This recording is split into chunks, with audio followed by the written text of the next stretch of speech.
કે હવે પાટીદાર સમાજ પરસોત્તમ રૂપાલાના સમર્થનમાં સામે આવ્યો છે અને આજે સાંજે પાટીદાર સમાજની જે જુદી જુદી સંસ્થાઓ છે એ સંસ્થાના પ્રમુખો રાજકોટમાં સાપરની અંદર એક બેઠક કરવાના છે।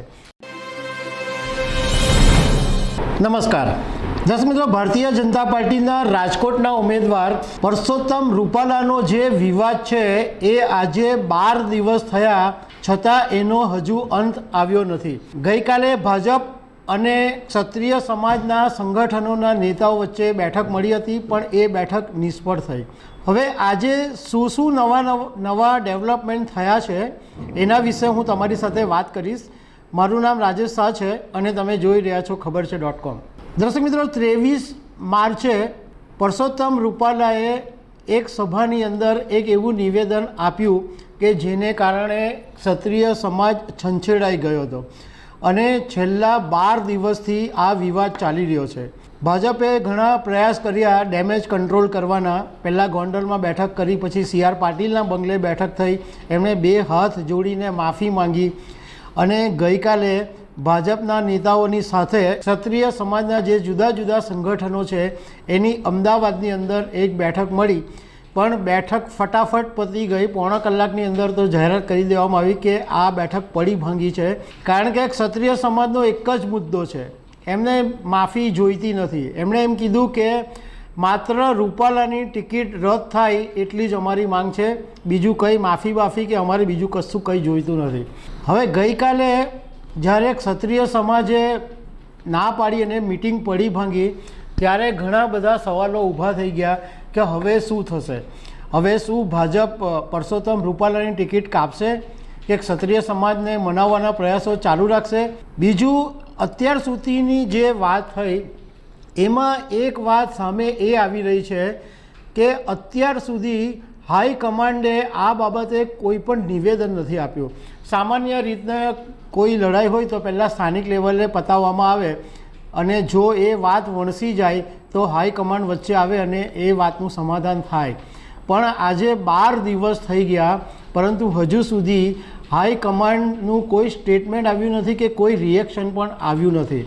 હવે બીજું જે આજનું જે એક નવું ડેવલપમેન્ટ છે એમાં એ જાણવા મળ્યું છે કે હવે પાટીદાર સમાજ પરસોત્તમ રૂપાલાના સમર્થનમાં સામે આવ્યો છે અને આજે સાંજે પાટીદાર સમાજની જે જુદી જુદી સંસ્થાઓ છે એ સંસ્થાના પ્રમુખો રાજકોટમાં સાપરની અંદર એક બેઠક કરવાના છે અને એ બેઠકની અંદર પરસોત્તમ રૂપાલાને કેવી રીતના સમર્થન આપવું અને આ ક્ષત્રિય રાજપૂત સમાજનો જે વિવાદ છે એની સામે કેવી રીતના લડવું, આ બધી બાબતોની આ બેઠકની અંદર ચર્ચા થઈ શકે છે।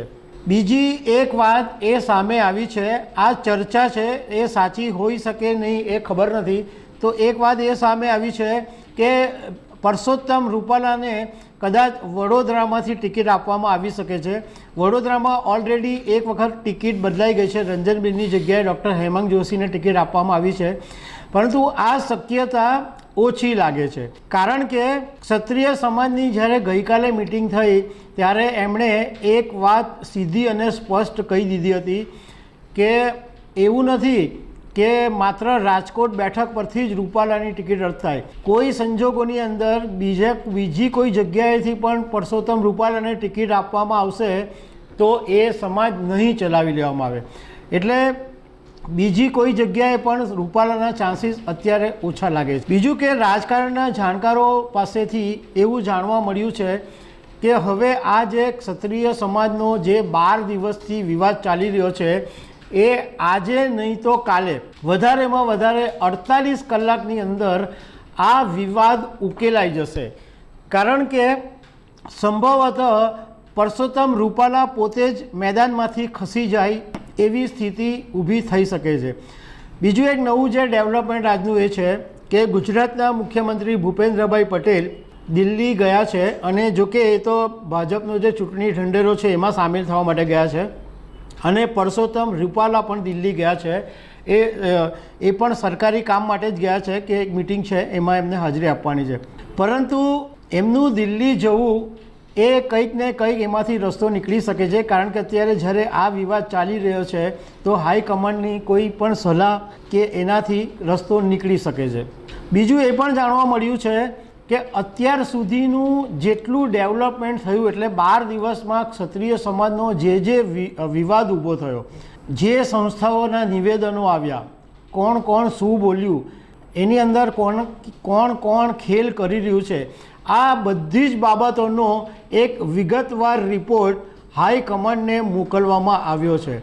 જોકે એક વાત સમજવા જેવી છે, અને કેટલાક નેતાઓએ એવું કીધું બી ખરા કે ભાઈ આ અત્યારના જે લડાઈ ચાલી રહી છે એમાં બે સમાજોના ભાગલા નહીં પડી જાય એ જોવું રહ્યું, કારણ કે આ જે ક્ષત્રિય સમાજની જે લડાઈ છે એ માત્ર પરસોત્તમ રૂપાલાની સામે છે, નથી ભાજપની સામે, નથી પાટીદાર સમાજની સામે, કે નથી કોઈ બીજા સમાજની સામે. તો એ વાત પણ સમાજે જોવાની જરૂર છે કે આ બધી લડાઈની અંદર બે સમાજોની વચ્ચે ભાગલા નહીં પડી જાય, પાટીદાર સમાજ સામે આવી જાય, ક્ષત્રિય સમાજ સામે આવી જાય, અને એમાં વચ્ચે બીજા સમાજો કૂદી પડે અને રાજ્યનું વાતાવરણ દોડાઈ નહીં જાય, એ પણ ધ્યાન રાખવું પડશે. દર્શક મિત્રો, ગુરુવારે બપોરે પરસોત્તમ રૂપાલા દિલ્હીથી અમદાવાદ એરપોર્ટ પર આવી ગયા હતા અને એમણે મીડિયા સાથેની વાતમાં એવું કીધું છે કે આ જે આખો મુદ્દો છે એ ક્ષત્રિય સમાજ વિરુદ્ધ પાટીદાર સમાજનો બિલકુલ છે નહીં, અને એમાં કોઈ પાટીદાર સમાજ પણ જોડાવાની વાત નથી. બધા જ સમાજ અમારી સાથે છે, પાટીદાર સમાજ પણ અમારી સાથે છે, ક્ષત્રિય સમાજના ઘણા બધા આગેવાનો પણ અમારી સાથે છે. એટલે આ મુદ્દાની અંદર પાટીદાર અને ક્ષત્રિયની સામસામે લડાઈ થાય આવી બધી કોઈ વાત નથી.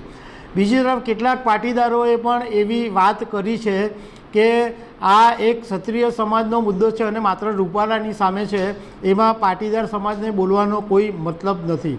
એટલે અત્યારે એવી જે વાત ચાલે છે કે ક્ષત્રિય સમાજ વર્સિસ પાટીદાર સમાજની લડાઈ ચાલશે, તો એ વાતમાં કોઈ તથ્ય નથી એવું ઘણા બધા પાટીદારો કહી રહ્યા છે. Thank you very much.